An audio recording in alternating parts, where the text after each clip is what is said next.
folks, and welcome to the FSelite podcast, episode 1, News and Views. And I am your host, Nicolas Jackson. And what do we do at the FSelite podcast? Well, our mission is to talk all things flight sim, if it's made of polygons and it flies, if it's fair game. And joining me today is Mitch. Everybody else decided to take the week off, so I guess we're just going to have to work doubly as hard. How are you doing, Mitch? I'm doing great. After a very rushful day today, been to 3 airports today alone, so it's been a long day, but to say the least, it's nice to be home and being able to talk flight sim. So how are you doing, Nick? I'm doing all right. I just had a full day of flight sim. I took off early this morning from San Francisco to Raleigh-Durham, and that went pretty well. And then I did another leg from Raleigh-Durham to Newark, and just about ran out of runway. But other than that, it was a nice day.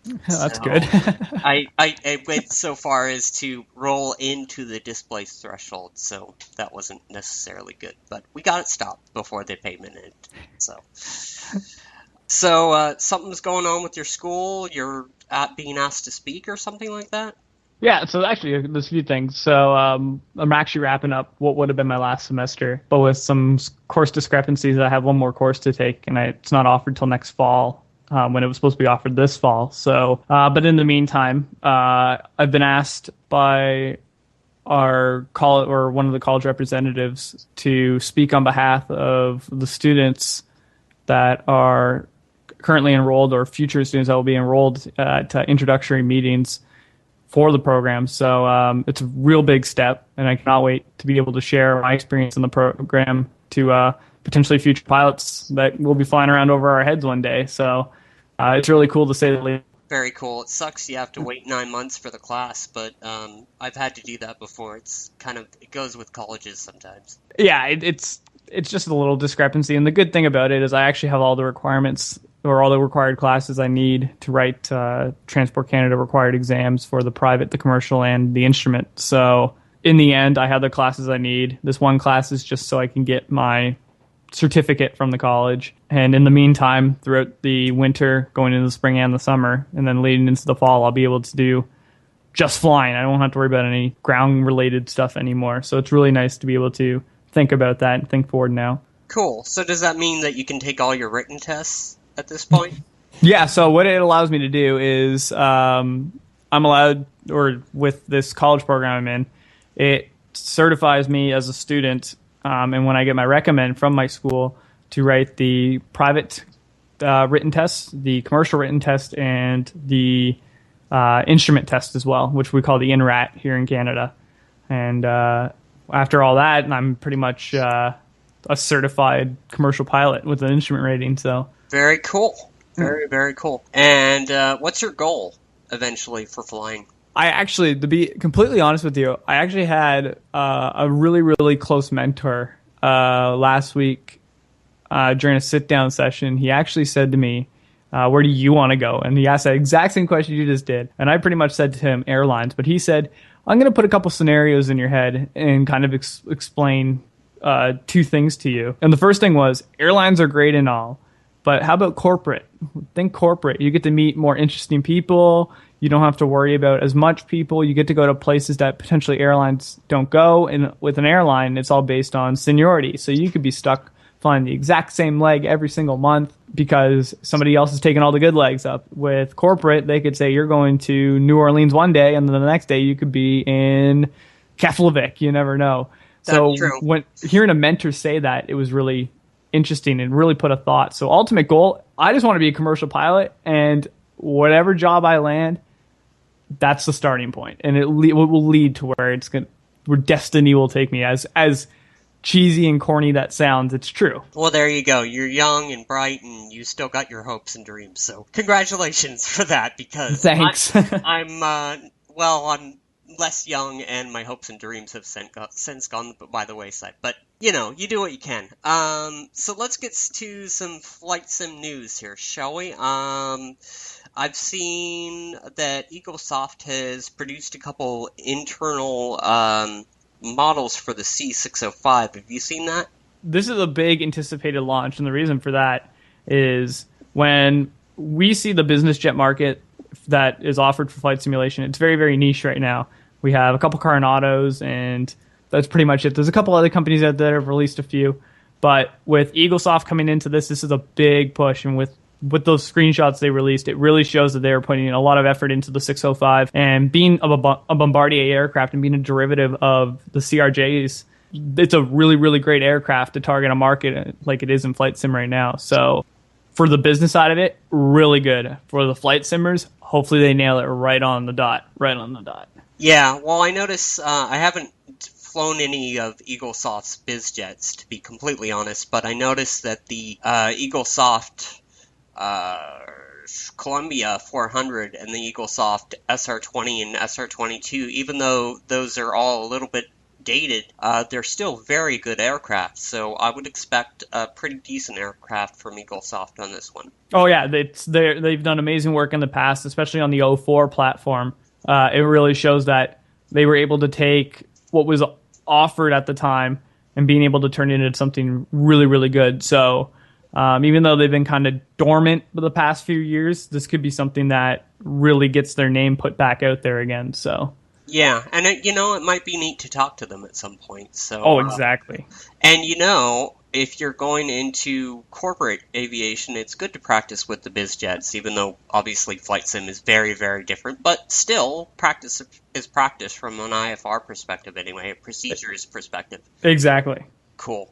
So the other big news story we have here is that PMDG has released some more previews of the 747, the virtual cockpit, and I've got to say, a lot of the details are very visual details, and I'm not a hugely visual person, so I didn't think... I was very excited to hear that they had a preview and they gave us an update, because it's very cool when companies do that. But a lot of the small little details they were talking about, it's just like, okay, either I don't notice this or it's so small I don't recognize it. Because, I spend so much time between the 737 and the 777 looking at the PMDG cockpits, but honestly, I don't notice a lot of the details that they put into it. What do you think, Mitch? It's really interesting you bring that up, because this is kind of the thing that, as a content creator, we like to see. I don't know about some content creators, but the one thing I really look for in an aircraft is if it looks good and performs good. It really adds to the flight simulation experience. I'm not going to say any developers are bad, because every developer we have is great in some way, shape, or form. But just throwing kind of the extra little knobs and switches there that really show, it really emphasizes how much work goes into the product itself. So when PMDG released those screenshots, the first money grab for me was, this aircraft is going to look absolutely incredible in the sim. But my second question to that was, please don't destroy my frames. Yeah. So or I guess it's a statement, but it's really concerning at the same time for a model that's looking incredible so far. So hopefully PMDG can take what they know and apply it in some manner, and hopefully they do a really, really good job with it. Yeah, I don't get me wrong, I can't wait for the 747. I'm just sitting here thinking, okay, eye candy is nice, but I want my airplane. Oh yeah, I will fly the heck out of that aircraft when it comes out. I just see so many possibilities with it. It's great. So yeah. And speaking to your point on frame rates, there was some information about frame rates in that update, and according to Rob Rosario, the frame rates were actually better on the systems he was testing it than the 777 performance or even the 737 performance. I don't know if it'll quite end up being that way by the time everything shakes out, but I think it's interesting that the platform, the FSX platform, has been out for so long, and PMDG really is starting to streamline things, so maybe we will end up with better frame rates in regular FSX, though I think most people have either switched to Prepared or Steam Edition by now. Well, that's a really, really good point. Like, talking about kind of how they compared it to some of their older models that they produced. The biggest concern that I have is I see the comparison between the 7.3 and the 777 quite a bit. And there's some cases where I'll pull 40 to 50 frames filming in the 7.3, and then other times on the 777 at pretty dense airports. It's down to 20, 25 frames compared to in the NGX where it'd be at 25 to 30 frames, which can be quite a significant difference for the human eye to see.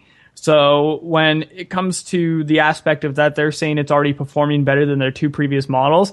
It really shows that if they nail this right on the head, they're going to sell this aircraft really, really good. And it's always everyone's main concern in the flight simulation community is how the frame rate is going to react on their simulator.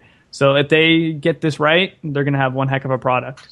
Yeah, absolutely. And, I've had the same experiences with the 777. It just is a very resource-intensive aircraft. So if you put that together with scenery, generally, my computer will absolutely crap itself. So I'm really looking forward to the 747 and the optimization they've been able to accomplish. So moving forward here, I guess Orbix is getting ready to release Friday Harbor for FSX and Prepared 3D, and we've talked about Friday Harbor before. I've actually flown into the real airport with a 172, and I can tell you it's a very pretty airport, very scenic little, 3,000 foot strip or so, uncontrolled, out in the middle of, now I can't remember, the San Juan Islands, up there in Puget Sound, so I'm really looking forward to that. Oh, I think you can probably guess where I was going to go with this. Is the default flight for FSX was always around Friday Harbor. Absolutely. And now we're going to get a scenery for the airport that essentially, from me, which is really, really important, it has a lot of backstory that one day I'd really like to sit down and during a podcast talk to you about my backstory and how I got into it. But loading up at Friday Harbor default in the sim has so much significance to me. And now we're going to have an Orbix scenery tacked onto it. You do not even know the amount of videos I'm going to do out of that airport. So Orbix, thank you so much. It's literally the most incredible feeling right now, to say the least. Yeah, and seriously, if you ever get a chance to fly into that airport, absolutely do it, because it's kind of, it's not, it's sort of challenging, and it's just the San Juan Islands are absolutely beautiful. I miss Washington State, and maybe we'll get into your origin story because we have plenty of time today. Okay. So, got to fill that time somehow. Of course. So the next news story I have here is Clio Sim released some previews of Jacksonville. Did you see anything about this? I didn't. That's the interesting thing is when you put that kind of in the topic list there, I was sitting there going, really? We're getting a Jacksonville scenery? And I sat there and went, wow, I've really been out of the loop for the past few days. So I'll really have to go check it out and really get back to you on that, because that's going to be, we're starting to see the Florida coastline start filling up with sceneries now. We got Fort Lauderdale, we got Miami, and now we're going to get the north part of Florida now with Jacksonville. So it's really interesting to see that it's slowly starting to progress a lot more, and a lot more airports are starting to get done now. Yeah, the sceneries are really growing. I mean, I'm not a scenery person, generally speaking, because my hardware just can't take it. But still, after having installed Taxi to Gates, Seattle scenery, and Orbix's NorCal plus Flightbeam's SFO, I'm really starting to become a convert and really starting to enjoy add-on sceneries. So I'm looking at the Air Daily X, the pictures of the Clio Sim preview. It's just look at the terminal, but it looks pretty good. Right, moving on from Jacksonville, we also have another Orbix scenery. Welsh Pool has been released, and judging by the name of it, I'm guessing this is something in the UK, but I don't know much more about it. Do you know anything? Well, from what I can tell, it is 4 kilometers south of the town of Welsh Pool along the River Severn. So the River Severn's over in the UK, so I'm going to assume that, yes, it's an airport over in the UK. Yeah, it looks like a nice little GA airport. From what I'm reading here, mid-Wales.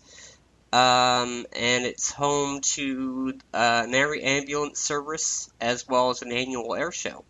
Huh. Here's the big one that you wanted to talk about, IDS Studios and their Nassau X. I hope I'm pronouncing that right. Yeah, so I had a ton of fans way back on my YouTube channel before a Nassau scenery was released, and they were asking to do kind of a flight to Nassau. And I was holding off for the longest time because I'm sitting there going, there has to be a Nassau scenery coming around very, very soon. And I knew someone that was talking about it about 7 or 8 months ago that there was one in development. And now that we've seen the release from IDS that they've released their Nassau scenery, first thing I went and did, boom, hit the purchase button on it because it was a must-have. It's something that we can really kind of relate to as a scenery that's never really been done before. And, well, I think it has been done before back in the 09 days, like the FS 2004 days. But now we're actually seeing a push to the FSX and P3D platforms, and it's a really well-done scenery. So it's been a big request from my fans, and now I'm able to fulfill it with a great scenery. So plenty of that to look forward to. I always love watching your videos. So especially if you're listening to this on Mitch's YouTube channel, make sure you keep your eye out for those videos. Something to look forward to for sure. I think that just about does it for the news, or at least all the news I saw. Were there any other news stories you wanted to cover, Mitch? No, I covered the significance of what I wanted to cover this week. I think we'll bring it back up next episode with some more interesting news, because we'll have probably a few more releases from that point. So yeah, well, we have production note. We're trying to have guests on every other episode or so. It probably won't always be that frequently, but we're gonna have Dovetail on next week, so that's something really to look forward to. And because with episodes like we had with FS Captain last week, those can get very lengthy and very in-depth. What I thought we would do is cover the news every other week. That way the shows don't run too long. What do you think about that, Mitch? That sounds fine, yeah. Okay. Yeah. So that's kind of the plan from now on, and I'm not sure how many shows we're going to get done this December. Okay.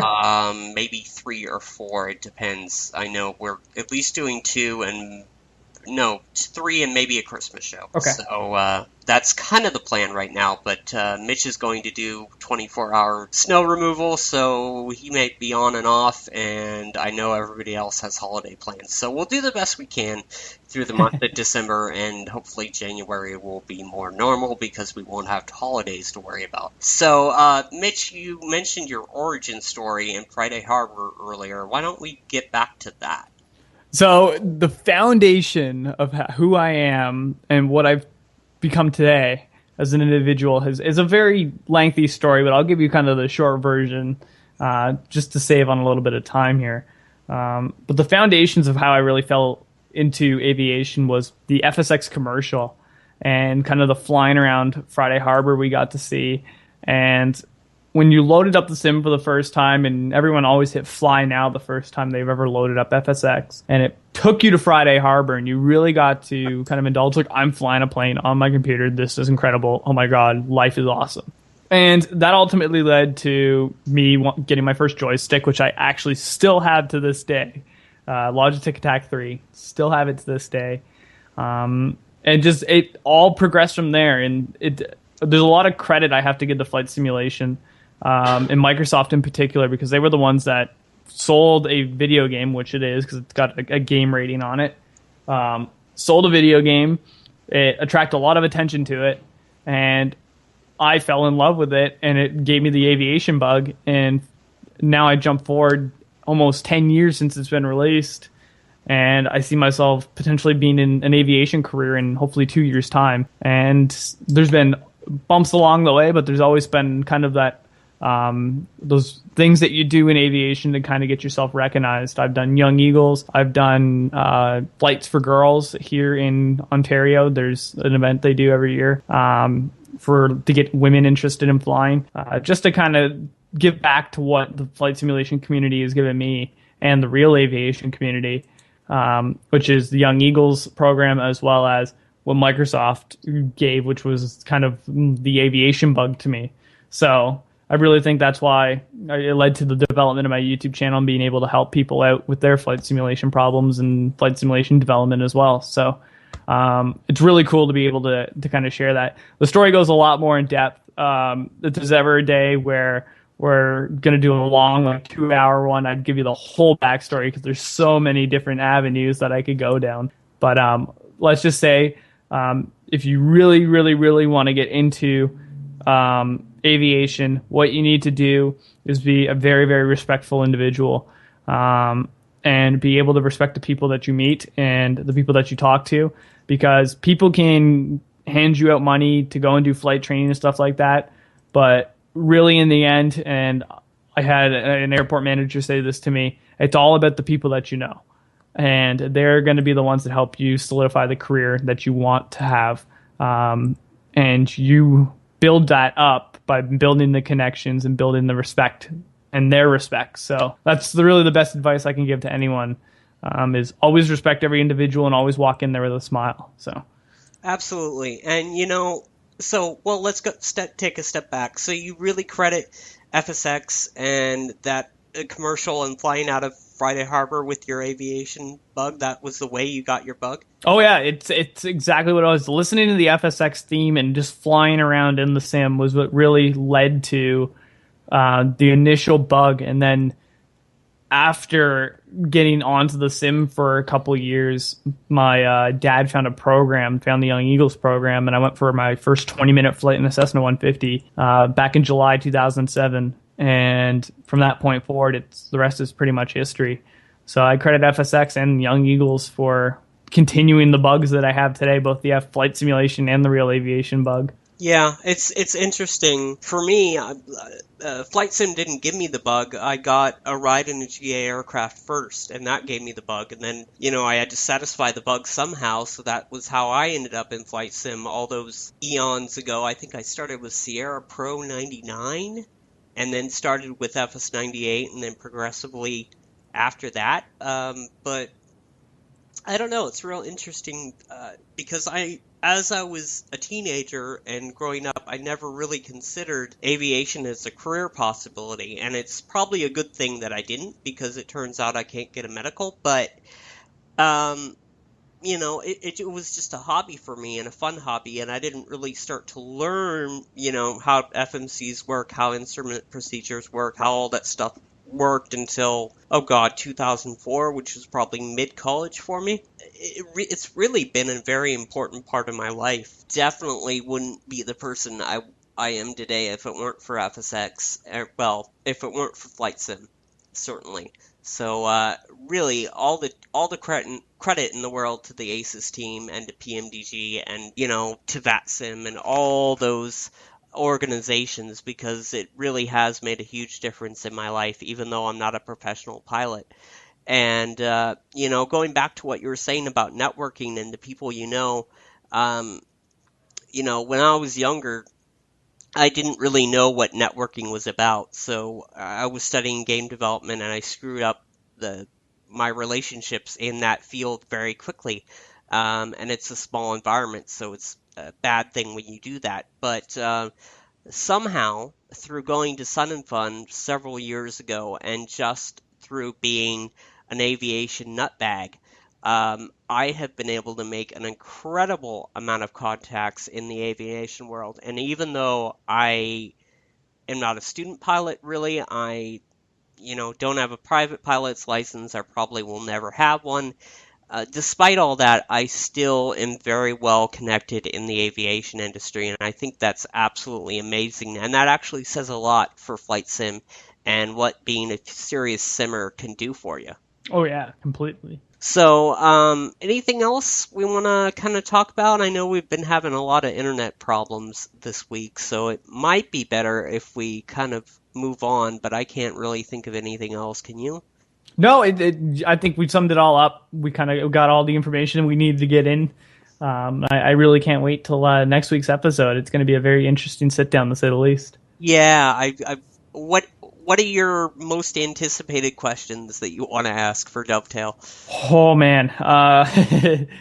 There's a lot about add-ons. I can say that. I don't want to give too much away because I want to save it for the episode. So absolutely. I got a few questions for them, but I think it will answer a lot of people's concerns. Yep.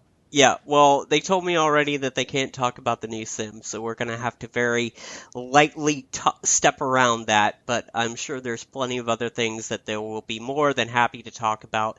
And while I'm on the subject, if anybody from the original ACES team happens to be listening to this podcast, please get in touch with me, nicnacjak@gmail.com, because we would love to talk to you and kind of put that in context with what Dovetail is now doing, and maybe also with what Lockheed Martin and Lemire Research is now doing at some point. So plenty of things to talk about in the flight sim world. We're not going to run out of things to talk about anytime soon. Shout outs, Mitch. Do you have anything? I got one thing. I'd like to thank my awesome college for continuing to be able to provide such great opportunities for me. They've been very, very supportive. I know several of my classmates that I've had over the past 10 months, a few of them have actually come up to me and said they've watched me on YouTube, which is kind of very intimidating to say the least, because it's like, wow, I actually go to school with some of these guys. So it's really cool. So I thank everyone for the continued support. It really means a lot. And one more month left in December. So it's 2015 has been an incredible year for my YouTube channel. Been a great end of the year to meet great people like Nick here. And hopefully we have some great news in 2016 to talk about with the development of the FSelite podcast and maybe just a little bit more. But thank you guys so much. It really means a lot.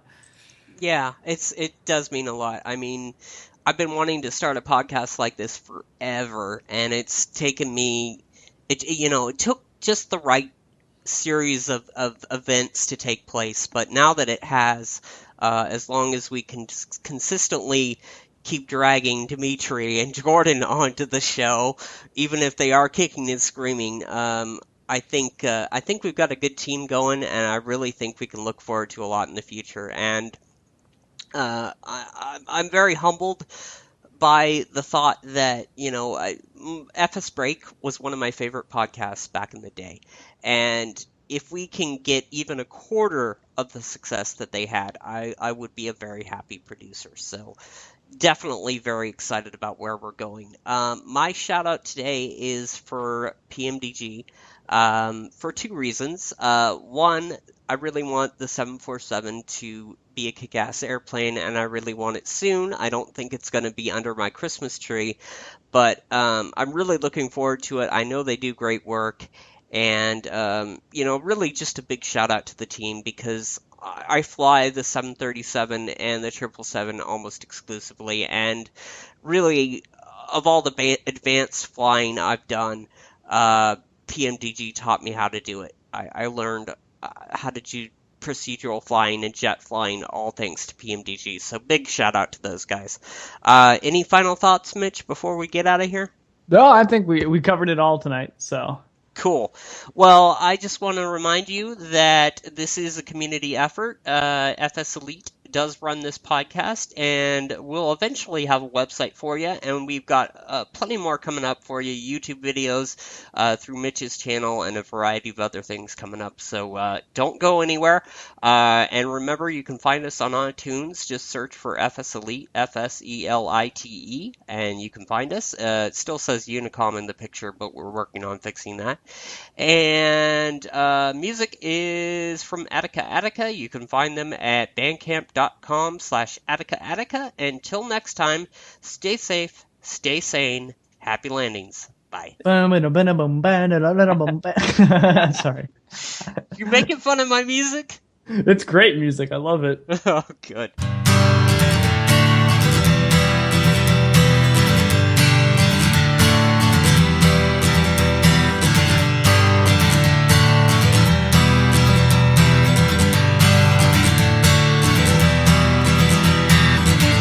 Peter's moved on down to Asheville. That's what matters. Now, where was my brain going? My brain was going somewhere. I don't remember where it was. Oh, now I remember. Focusing on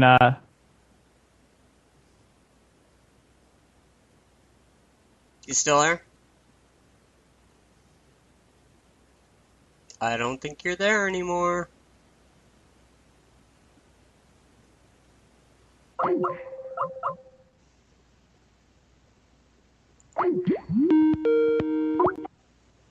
I don't know what's going on. I think my internet connection's being crappy. Hello. Yep.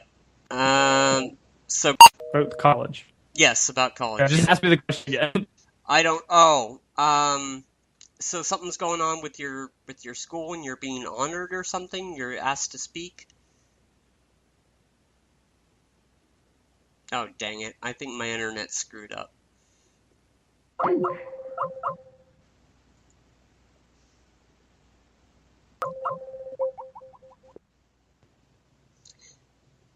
All right, can you hear me again? Hello. All right, let's try it one more time. So, hang on. I gotta make sure we're still recording. Ah.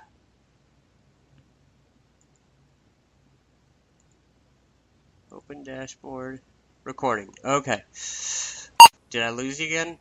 No, you're like laggy. Oh, okay. Yeah, my internet's all crap. Sorry. Let me see if I can switch from Wi-Fi to something else.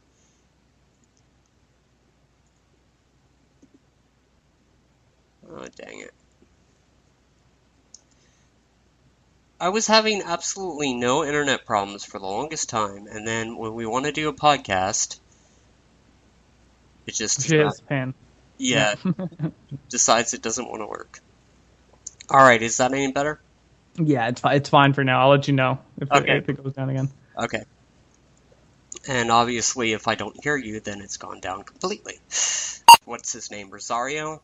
Yeah, Rob. Yeah. And don't sue us, Air Daily X, just because we're using you. Sorry, DeAndre. Yeah. Cut that. Yeah, we're cutting that. Absolutely. We're also going to bitch about Clement because Clement's a fucktard and he deleted all my episodes. And goddamn you, Clement, you're a fucktard asshole. No, we have more class than he does. Get back. We're cutting all that out, but I'm actually going to leave it in the outtakes just so we can get in trouble. Just to piss him off. Yep, pretty much. Right, so where were we? Probably outside of the city limits of London. So it's probably a really kind of nitpick kind of airport that's kind of just smack dab kind of where people can just go fly. Yeah. I don't know how to word it. I'm looking at it here and I'm going, oh, that's a very interesting location. Like, so, wasn't even close to London. yeah, well, you had the right island anyway, the right country. Well, no, okay, not country, but United Countries. I'm going to get in trouble with Callum. Every UK listener is sitting there going, that's like saying that Toronto is in Vancouver. Like, Yeah, we're going to get in trouble. I'm so sorry, guys. Oh, well. We do the best we can. We're just an American and Canadian talking out of our behinds, so it happens. We're trying. We really are. And let's see. Did I mention Palm 29? They're doing a scenery. And I guess they're based out of, or they started out with doing 29 Springs, which is out in the desert there, which is an interesting little airport that I've driven by on I-10 before. So 29 Palms? Yeah, 29 Palms. Yeah, okay. I probably was butchering that, but that looks like an interesting scenery that they're working on, and I like we were talking about earlier about the college program. Now I'm getting involved with the college program. Did I lose you again? So I lost you for a second. I don't know if you're back yet. You there, Mitch? hello? Yep, I'm here. Okay, yeah. I lost you in the middle of something. I don't know where I lost you. Oh no. Something I was not trying to be like Matt. something about college programs. Okay, so I'll try to edit. I kind of know where I was saying. So, God, how are you going to cut that together? Just kind of cut it just before my college part, before I start talking about it. Yeah, okay? I'll do the best I can. I'll figure it Okay, out. so I'll kind of continue off where I was. So, shout outs. Do you have any, Mitch? Other than no? Sorry. Sorry. Let's try that again. Yeah, sorry. That's all right.